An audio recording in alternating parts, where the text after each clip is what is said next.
Hello everyone, आप सभी का स्वागत है हमारे यूट्यूब चैनल केमिस्ट्री लोचा पर। आज हमारा टॉपिक जो रहेगा वो रहेगा कंसंट्रेशन टर्म्स। यदि कंसंट्रेशन टर्म्स की यदि मैं बात करूं तो ये टू टाइप्स का होता है।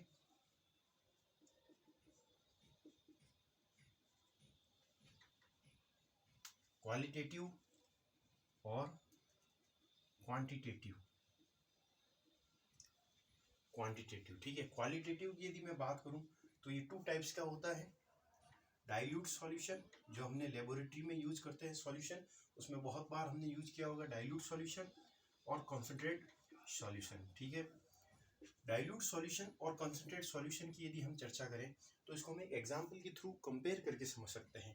जैसे मेरे पास यदि एग्जाम्पल है 1 मोलर H2SO4 और एक है 4 मोलर H2SO4 ले लिया मैंने। ठीक है। अब इन दोनों का यदि मैं कंपैरिजन करूं तो 1 मोल और 4 मोल, ठीक है, तो 1 मोल टर्म हमें क्या बताती है कि 1 मोल प्रेजेंट रहे होंगे 1 लीटर सॉल्यूशन में, और यहाँ पे क्या बताता है कि 4 मोल प्रेजेंट रहे होंगे 1 लीटर सॉल्यूशन में। ठीक है। तो इन दोनों का यदि कंपैरिजन करूं मैं तो ये जो सॉल्यूशन होगा ये हो जाएगा डाइल्यूट सॉल्यूशन इसके कंपैरिजन में, और ये हो जाएगा कंसंट्रेट सॉल्यूशन इसके कंपैरिजन में। लेकिन अब यदि मैं यहाँ पे जैसे एक लिख दूं कि 6 मोलर H2SO4, ठीक है, अब मैं कहूँ कि इन दोनों का यदि कंपैरिजन करूँ तो इन दोनों का कंपैरिजन करने पर क्या रहा होगा कि जो पहले कंसंट्रेट था वो अब डाइल्यूट रह गया होगा, डाइल्यूट सॉल्यूशन रह गया होगा, और ये जो था वो अब कंसंट्रेट सॉल्यूशन बन गया। तो इस तरीके से हम सिंपल इजी वे में इन चीज़ों को समझ सकते हैं एक दूसरे को आपस में कंपेयर करके। ये तो होगी इजी बात। ठीक है, बिल्कुल इजी था ये। अब जो मेन इंपॉर्टेंट बात आती है वो है क्वांटिटेटिव की। क्वांटिटेटिव जो है ये फर्दर टू टाइप्स का होता है। टू टाइप्स में क्या क्या है, पहला हो जाएगा टेम्परेचर डिपेंडेंट, दूसरा हो जाएगा टेम्परेचर इंडिपेंडेंट। ठीक है। अब यदि टेम्परेचर डिपेंडेंट और टेम्परेचर इंडिपेंडेंट को हम एक एग्जांपल समझने की कोशिश करें तो इनको एक एग्जांपल के थ्रू समझ सकते हैं हम लोग। ठीक है। जैसे यदि मैं कहूँ कि मेरे पास जैसे एक ये पानी का ग्लास है, 1 लीटर पानी का ग्लास है। ठीक है, ये पूरा पानी से भरा हुआ है, H2O लिक्विड पानी से भरा हुआ है। अब मैं यदि मान लूं कि इसमें x mole of H2O present रहे होंगे। ठीक है, माना मैंने कि इसमें x mole of H2O present है। ठीक है। अब यदि इसमें वॉल्यूम की मैं यदि बात करूं तो वॉल्यूम इसका क्या रहा होगा, जो इस गिलास का, और मैंने गिलास कितनी बताई आपको, 1 लीटर की गिलास है। ठीक है, तो इसका जो वॉल्यूम रहा होगा वो 1000 ml या फिर 1 लीटर कह सकते हैं। ठीक है। अब ये तो था सब रूम टेम्परेचर पे, लेकिन अब मैं इसको धीरे धीरे यदि गर्म करूं, ठीक है, अब इसको मैं यदि धीरे धीरे गर्म करूं तो होगा क्या, देखिए इसको, जैसे ये मैं गिलास है, इस गिलास को धीरे धीरे टेम्परेचर दूं, गर्म करूं इसको, तो H2O जो लिक्विड में है वो धीरे धीरे क्या होगा, वेपर में कन्वर्ट हो जाएगा, H2O गैस में चेंज होना स्टार्ट हो जाएगा गर्म करने पर। और ये जो सारा प्रोसेस है यदि मैं वो एक बंद कंटेनर में करवाऊं, ये जो सारा प्रोसेस है यदि मैं वो एक बंद कंटेनर में करवाऊं तो क्या होगा, धीरे धीरे टेम्परेचर बढ़ाऊंगा तो एक टाइम ऐसा आएगा कि जो सारा पानी है वो किस में कन्वर्ट हो जाएगा, सारा पानी गैसियस फॉर्म में कन्वर्ट हो जाएगा। ठीक है, और गैसियस फॉर्म में कन्वर्ट होगा तो हमें पता है कि गैसियस के मॉलिक्यूल जो है वो दूर रहते हैं, गैसियस के मॉलिक्यूल। तो H2O गैसियस के मॉलिक्यूल इस पूरे कंटेनर में फैल गए होंगे। जैसे यदि मैं बात करूं कि इस रूम है, इस रूम में यदि मैं पानी को उबालूं तो जो पानी का जो गैसियस मॉलिक्यूल होगा, वाटर मॉलिक्यूल, वो सारे इस रूम में फैल जाएंगे। ठीक है। तो अब यहाँ मैं यदि बात करूं कि यहाँ पे जो वाटर के जो मोल हैं वो कितने रहे होंगे, भाई यहाँ पे x mole of H2O present रहे होंगे, तो यहाँ पे मैंने बाहर से कोई वाटर ऐड नहीं किया, उसी पानी को मैंने गर्म किया है, तो H2O लिक्विड के जो मॉलिक्यूल थे वो H2O गैस में कन्वर्ट हुए। तो मैं कहूँगा कि यहाँ टेम्परेचर बढ़ाने पर भी जो H2O के मोल थे वो सेम रहे, H2O के मोल चेंज नहीं हुए क्योंकि बाहर से हमने कुछ चीज़ ऐड ही नहीं की है। यदि मैं बाहर से वाटर ऐड करता तो ज़रूर इसके मोल चेंज हो जाते, लेकिन मैंने बाहर से कुछ चीज़ ऐड नहीं की और उसी पानी को मैंने गर्म किया है, तो मोल ऑफ H2O सेम रहेंगे, ठीक है। और यदि मैं बात करूँ वॉल्यूम की, अब वॉल्यूम की यदि मैं बात करूँ तो वॉल्यूम यहाँ तो क्या रहा होगा, 1000 ml यानी 1 लीटर वॉल्यूम रहा होगा। जो इस गिलास का जो वॉल्यूम है वही इसका वॉल्यूम रहा होगा, ठीक है। अब यदि यहाँ मैं यदि बात करूं तो होगा क्या, गैसियस मॉलिक्यूल में आ गया, वाटर किस में आ गया, H2O किस में कन्वर्ट हो गया है, गैसियस में, ठीक है। अब गैसियस में कन्वर्ट होने से हुआ क्या, ये पूरा एक बंद कंटेनर में हो रहा था प्रोसेस, तो H2O जो गैसियस मॉलिक्यूल थे वो पूरे इस बंद कंटेनर में फैल गए।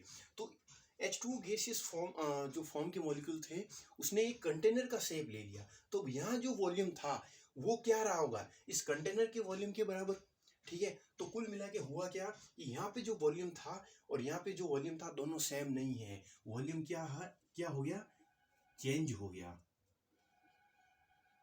वॉल्यूम चेंज हो गया, ठीक है। अब यहाँ से मैं यदि एक कंक्लूजन निकालूं कि भाई जो टेम्परेचर पर डिपेंड करने वाला है वो है टेम्परेचर पे जो इंडिपेंड रहने वाला है वो है नंबर ऑफ मोल्स। मैंने चाहे टेम्परेचर को कितना भी बढ़ा दिया लेकिन नंबर ऑफ मोल्स चेंज नहीं हुए, और यदि मैंने टेम्परेचर को बढ़ाया तो वॉल्यूम फट से चेंज हो गया। तो इसका मतलब मैं यदि एक कंक्लूजन निकालूं कि जो नंबर ऑफ मोल्स हैं, ठीक है, ये टेम्परेचर पे डिपेंड नहीं करते, टेम्परेचर इंडिपेंड है, ठीक है, टेम्परेचर इंडिपेंडेंट है, ठीक है। और दूसरा यदि मैं बात करूं वॉल्यूम की, तो वॉल्यूम जो है वो टेम्परेचर पे डिपेंड करता है, ठीक है। अब इसी बेसिस पे आगे इसमें जैसे हम लिखने की कोशिश करेंगे कंसंट्रेशन टर्म्स, ऐसी कौन सी कंसंट्रेशन टर्म है जो टेम्परेचर पे डिपेंड होगी और ऐसी कौन सी होगी जो टेम्परेचर पे इंडिपेंड होगी। तो अब मैं उस कंक्लूजन के आधार पर अब यहाँ पे वो सारी कंसंट्रेशन टर्म्स लिख देता हूँ। टेम्परेचर डिपेंडेंट कौन सी कंसंट्रेशन टर्म्स होंगी, वो सारी टर्म्स टेम्परेचर डिपेंडेंट होगी जिसमें वॉल्यूम इन्वॉल्व होगा, ठीक है। और वो सारी टेम्परेचर इंडिपेंडेंट होगी जिसमें मोल इन्वॉल्व होगा, ठीक है। अब जैसे यदि मैं बात करूं कि पहली टर्म कौन सी होगी, पहली टर्म जैसे मैं बात करूं परसेंटेज W/V, ठीक है, परसेंटेज W/V वॉल्यूम इन्वॉल्व है तो किस में आ गया, टेम्परेचर डिपेंडेंट में। सेकेंड यदि मैं बात करूं तो परसेंटेज V/V, ये भी टर्म्स किस में आ जाएगी, टेम्परेचर डिपेंडेंट में। थर्ड मैं बात करूं मोलरिटी, और फोर्थ में बात करूं तो नॉर्मेलिटी, ठीक है। ये चारों चीजें किस में आ जाएगी, टेम्परेचर डिपेंडेंट में, ठीक है। अब है यदि टेम्परेचर इंडिपेंडेंट की बात करूं तो इसमें कौन सी आ जाएगी, परसेंटेज W/W, दूसरा आ जाएगा मोलरिटी, तीसरा आ जाएगा मोल फ्रैक्शन, चौथा आ जाएगा परसेंटेज W/W।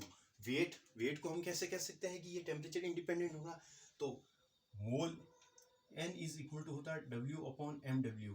मोल जो है वो टेम्परेचर इंडिपेंडेंट है, मॉलिक्यूलर वेट हमेशा सेम रहता है, तो दो टेम्परेचर इंडिपेंडेंट को आपस में मल्टीप्लाई करेंगे तो वेट भी कैसा होगा, टेम्परेचर इंडिपेंडेंट होगा, ठीक है। मोल फ्रैक्शन की बात करें तो मोल इसमें इन्वॉल्व है। मोलरिटी की बात करें तो मोलरिटी का फॉर्मूला होता है number of mole of solute weight of solvent, यदि ग्राम में है तो 1000 से मल्टीप्लाई होगा। तो मोलरिटी में भी कहीं वॉल्यूम इन्वॉल्व नहीं है, सिर्फ मोल ही इन्वॉल्व है, तो उससे होगा क्या, ये भी टेम्परेचर इंडिपेंडेंट हो गया, ठीक है। अब 1 by 1 यहाँ से हम एक एक टर्म लेंगे और इसको डिटेल में पढ़ेंगे, और इससे होने वाले इस पर क्वेश्चन जो है इसकी क्वेश्चन प्रैक्टिस हम करेंगे। इससे पहले एक और कॉन्सेप्ट समझ लेते हैं हम। यदि मैं बात करूं मोलरिटी और मोलरिटी, ठीक है, इनके यदि फॉर्मूला मैं देखूं तो capital M is equal to होता है number of mole of solute volume of solution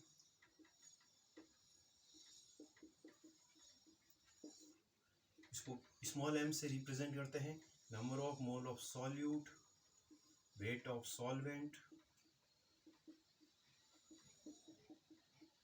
ठीक है।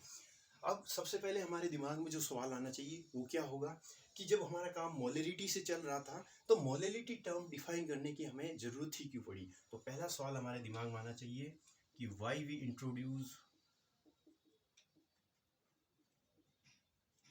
Concepts of molarity. तो इस सवाल का जवाब देने के लिए हम एक एग्जाम्पल की मदद लेंगे। जैसे यदि मैं इसको समझने के लिए एक एग्जाम्पल लूँ कि दो दोस्त हैं, रामलाल और श्यामलाल। ठीक है। रामलाल जो है वो दिल्ली में बैठा है जहाँ का टेम्परेचर ज़्यादा है, या फिर कह सकते हैं मतलब जो हम दूसरा जगह ले रहे हैं उससे उसके कंपैरिजन में टेम्परेचर ज़्यादा है। जैसे रामलाल को मैं कहूँ कि ये दिल्ली में बैठा है और ये जम्मू एंड कश्मीर में बैठा है। ठीक है। तो अब रामलाल ने क्या किया कि यहाँ पे एक प्रैक्टिकल किया, इसने टाइट्रेशन किया। इसने टाइट्रेशन किया 1 मोल H2SO4 का 1 मोल NaOH के साथ टाइट्रेशन किया। ठीक है। और माना कि इसकी कुछ एक्स रीडिंग आ गई, एक्स रीडिंग आ गई। अब हुआ क्या कि रामलाल ने श्यामलाल को फ़ोन किया। रामलाल ने श्यामलाल को फ़ोन किया कि भाई मैं एक सॉल्यूशन भेज रहा हूँ, तेरे पास एक सॉल्यूशन भेज रहा हूँ, उसका तुम टाइट्रेशन करना और मुझे बताना कि मेरी तो एक्स रीडिंग आ रही है और तुम्हारी भी एक्स रीडिंग आनी चाहिए। यदि हम दोनों की रीडिंग सेम होगी तब मैं समझ जाऊँगा कि जो मैंने सॉल्यूशन प्रिपेयर किया वो एकदम सही है। तो हुआ क्या, इसने अपना सॉल्यूशन यहाँ से पार्सल करवाया जम्मू एंड कश्मीर। जम्मू एंड कश्मीर जैसे ही श्यामलाल के पास पहुँचा ये पार्सल, तो इसने वही काम शुरू कर दिया जो रामलाल ने किया था। ठीक है। इसने लेकिन हुआ क्या, इसने जो टाइट्रेशन करवाया वहाँ पे एक्स रीडिंग ना आके रीडिंग आ गई चेंज। इससे हो गया श्यामलाल परेशान कि भाई रामलाल, जो तूने कहा कि एक्स रीडिंग आएगी, मेरी तो एक्स रीडिंग आई नहीं। तो फिर रामलाल ने सोचा कि ऐसा क्यों हुआ होगा कि जो मैंने, या तो हो सकता है कि मैंने जो सॉल्यूशन बना के भेजा वो मैंने गलत भेज दिया हो। तो फिर इसमें समझने वाली बात क्या है कि जो इसने सॉल्यूशन भेजा वो क्या भेजा, वो किसकी फॉर्म में भेजा, मोलरिटी की टर्म में भेजा। और मोलरिटी हम जानते हैं कि टेम्परेचर डिपेंडेंट है, और टेम्परेचर डिपेंडेंट होने से क्योंकि वॉल्यूम इन्वॉल्व है तो टेम्परेचर पे डिपेंड कर रही है। और यहाँ से दिल्ली से जम्मू कश्मीर जाने में टेम्परेचर चेंज हुआ, और टेम्परेचर चेंज होने से ये जो सॉल्यूशन था वो 1 मोलर H2SO4 था, वो जम्मू एंड कश्मीर जाने पर 1 मोल H2SO4 नहीं रह गया, इसलिए उसकी रीडिंग चेंज आई। तो इस समस्या से निकलने के लिए, इस समस्या से निकलने के लिए मोलरिटी टर्म डिफाइन की गई। हमें एक ऐसी टर्म की ज़रूरत थी जो टेम्परेचर पे डिपेंड ना करे, और टेम्परेचर पे डिपेंड ना करे जिससे सॉल्यूशन यदि सैंपल के लिए एक जगह से दूसरी जगह भेजा जाए तो उसकी जो कंसंट्रेशन टर्म है वो चेंज ना हो, जो सॉल्यूशन है वो उसकी कंसंट्रेशन चेंज ना हो। तो इसलिए मोलरिटी टर्म डिफाइन की गई। तो इसका मुझे लगता है कि आंसर मिल गया होगा कि मोलरिटी टर्म डिफाइन करने की हमें ज़रूरत क्यों पड़ी थी। ठीक है। तो आज के लिए इतना ही। नेक्स्ट लेक्चर में हम परसेंटेज W/W, परसेंटेज V/V, इनको सब एक एक करके डिटेल में पढ़ेंगे और इस पर क्वेश्चन प्रैक्टिस करेंगे।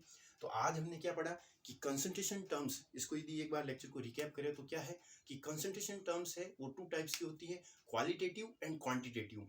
क्वालिटेटिव की यदि मैं बात करूं तो 2 टाइप्स की होती है, डाइल्यूट सॉल्यूशन और कंसंट्रेट सॉल्यूशन। क्वालिटी के आधार पर हमने इसको डिवाइड किया है। और यदि क्वांटिटेटिव की देखें, क्वांटिटेटिव यदि इसकी बात करूं मैं, तो उसमें क्या है, टेम्परेचर पे डिपेंड और टेम्परेचर पे इंडिपेंड। टेम्परेचर को, इसको हमने एक एग्जांपल से देख लिया कि वाटर है, वाटर को गर्म करेंगे तो किस तरीके से number of moles of H2O same रहे और वॉल्यूम चेंज हो गया। तो वो सारी टर्म जिसमें वॉल्यूम इन्वॉल्व है वो टेम्परेचर डिपेंडेंट हो गई, और वो सारी टर्म्स जिसमें मोल इन्वॉल्व है तो वो टेम्परेचर इंडिपेंडेंट हो गई।